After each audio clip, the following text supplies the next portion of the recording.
Warning, spoilers ahead for Game of Thrones up to Season 7, Episode 4, The Spoils of War.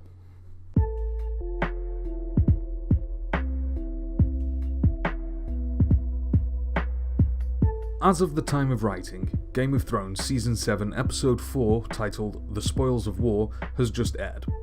Daenerys has roasted the Lannisters in the Reach, Jon has secured dragonglass in a mine for the fight against the White Walkers, and Arya has returned home to Winterfell for the first time since Season 1, Episode 1.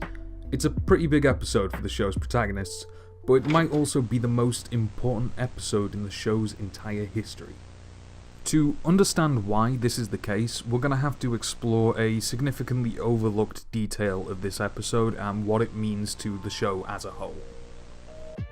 During this episode, we see a conversation take place between Bran and Littlefinger. They sit in the room where Littlefinger tried to have Bran assassinated, and Littlefinger presents Bran with the Valyrian steel dagger used during that assassination attempt.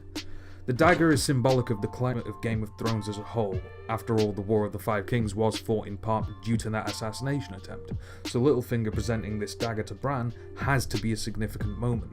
But let's dive deeper. Another first happens during this sequence. While the books aren't a stranger to giving us a clear point of view during each chapter, flicking around between characters like Daenerys, Jon, Bran, Tyrion, Brienne, etc., the show has structured itself more like a traditional television show, with scenes that do have clear protagonists, but shot from the point of view of an omniscient camera, documenting the intricacies of several concurrent storylines with less personalised insight as a whole. A camera conveys less personality than text straight from the mind of the characters after all. But during this conversation between Bran and Littlefinger, we're given two shots directly from the perspectives of the characters. First Littlefinger, then Bran. This is the first time in the history of the show that we've been made to look through the eyes of a character, and it couldn't have been better utilised to show where the narrative has been, where it is right now, and where it's going to be over the course of the remaining 9 episodes of the show. To understand how, we have to explore the ideas of what these two characters represent within the show. Littlefinger and Bran are heavily contrasting characters in many ways, but serve similar theoretical functions within the narrative. Littlefinger is, first and foremost, a manipulator. He's the former Master of Coin for Robert's small council and sits at the centre of the complex web that is the entire political conflict within the story. He personally engineered the War of the Five Kings, lied and murdered his way into having de facto control of the Vale of Arryn, and yet lately he's been on the back foot, lurking in the shadows, trying to hold on to control of Sansa, the one character he feels he still has complete control over. But even there, Sansa is starting to show more agency, more control over her own actions. It's clear that Littlefinger's bid for power in the Seven Kingdoms is coming to an end, and he's desperately reaching for any reason to remain useful and relevant to the people he perceives as having the best odds of coming out on top. Bran, however, is organically climbing in power. He repeats Littlefinger's words to Varys back to him. Chaos is a ladder. Chaos is a ladder. Chaos is a ladder. And while this is Bran's way of telling Littlefinger that he knows what Littlefinger has been doing, unravelling the long string of atrocities that Littlefinger has been behind, it's also perfectly reflective of Bran's own path throughout the world. He was crippled at a young age, cast out of his family home, sent beyond the wall, given magical powers, forced to endure the deaths of his friends and in some cases even cause them. Now he's returned enlightened, omniscient, and what Littlefinger means to the politics of the world of Game of Thrones, Bran equally represents for the mysticism of the War for the Dawn. They both see the true nature of the world, the threats around them, and could both equally serve as the narrator for their own respective conflicts. That really strikes at what's important here.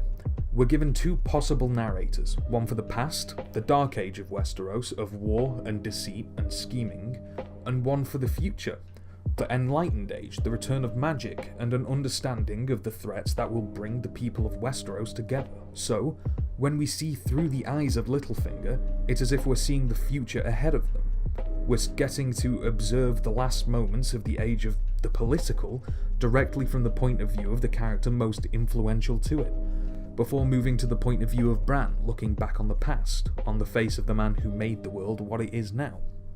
This is more than just getting to see from the physical point of view of these characters. It's a baton pass, the transferring of authority. We're witnessing a turning point in the show by observing the moment that Bran usurps Littlefinger's position as the most enlightened character, and therefore usurping the narrative, ready for it to transform and become something else. After these two shots, the camera returns to its normal view. It doesn't go back. It's clear that this is where director Matt Shakman wanted to leave us on a subconscious level, accepting that the world we're going into has no room for petty politics and minor squabbles over land or gold or revenge. It's going to be a world of great ideological struggles and pure survival, led by the characters that have already experienced those things, and are ready for the coming change. That's why it's important that this transition happened now, as Daenerys reveals the reality of her dragons to the world and comes to accept the existence of White Walkers. We're seeing the first moments of real change take place now that the narrative is free to distance itself from the petty squabbling and ambitions of lesser people. So, be on the lookout for characters changing on a fundamental level, like Bronn or Varys, ridding themselves of their ambition and greed. Because if a character refuses to adapt to the new world, then there won't be a place for them within it. Hi everybody, I'm Connor, I'm a writer for Beatcage, and I hope you enjoyed this analysis of Game of Thrones. It was a lot of fun to write, and we're hoping to do a lot more of analysis like this in the future of a great variety of things from, novels to films to television, etc. So if you enjoyed it and you want to support our content, feel free to subscribe and like the video. It helps a lot.